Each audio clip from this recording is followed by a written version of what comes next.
The Corufell got some attention in the last dev stream for just being a gunblade scythe thing.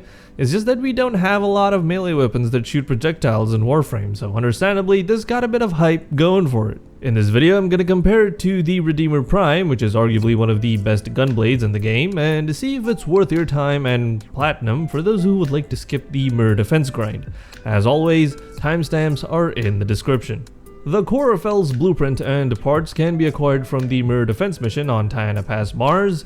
The blueprint drops on rotation A, whereas the parts drop on rotation B. There will be a link in the comments to a guide for mirror defense, including some tips and strategies, if you're interested.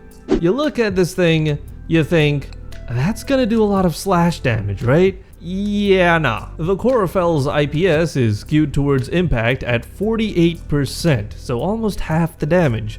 Why impact? Probably because it's big and heavy or something. That aside, the crit stats are alright, though I would have liked just a touch more on the crit chance. The status chance is unfortunately quite low at 14%, so I don't think the Corufell would be a great candidate for a hybrid build of sorts, if that's even a thing that people do anymore these days. Well, Mello, why don't you just test it for yourself then, and let us know? Yes, that would be great. I would love to do in-depth testing. As a matter of fact, I used to put together this long list of weapons and time them against specific enemies, made an Excel sheet with really fancy looking animated bar charts and stuff. It was a lot of time and effort. I just can't do those anymore because the ROI on that is probably some big negative number. So the following footage and numbers from testing that you're about to see are not absolute. They're just meant to give you an idea of how the Corufell stacks up against a relatively well-known reference point like the Redeemer Prime. And speaking of the Redeemer Prime, we're gonna put similar builds on both this and the Corufell and just observe the damage numbers. Yes, this approach has downsides. Again, I encourage you to form your own conclusions and even share them down in the comments if you feel so inclined.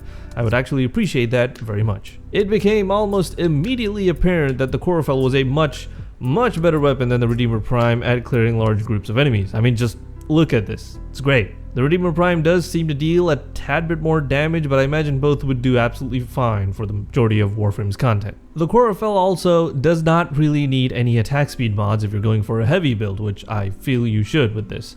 It seems to be less affected by slow attack speed animation, which is very apparent on the Redeemer Prime, which also means you'll have space for other stuff like Corrupt Charge. I have not had time to test the Corufell against Eidolons, but I will post an updated comment when I finally get around to doing it, so feel free to check back later. Some minor details about the Corufell which you may want to know: there are currently no other skins available for this weapon, and while using it with Citrin does increase the attack speed, the heavy attack windup seems to be unaffected. Personally, I feel like the Corufell is a more robust and usable weapon than the Redeemer Prime. The Redeemer Prime is great for single target damage, don't get me wrong. Assuming you've built it for heavy attacks, that is. I don't know of anyone who's built it for anything but that, but if you do, please tell me about it. The Corufell feels like a great all-rounder if you're okay with a weapon that's pretty much going to be used purely for heavy attacks. Do let me know what you think of the new Corufell weapon down in the comments. If you'd like to see me cover something specific on this weapon or others, leave a comment, or alternatively, join the Discord server, links to which are in the description. Thanks so much for watching, guys.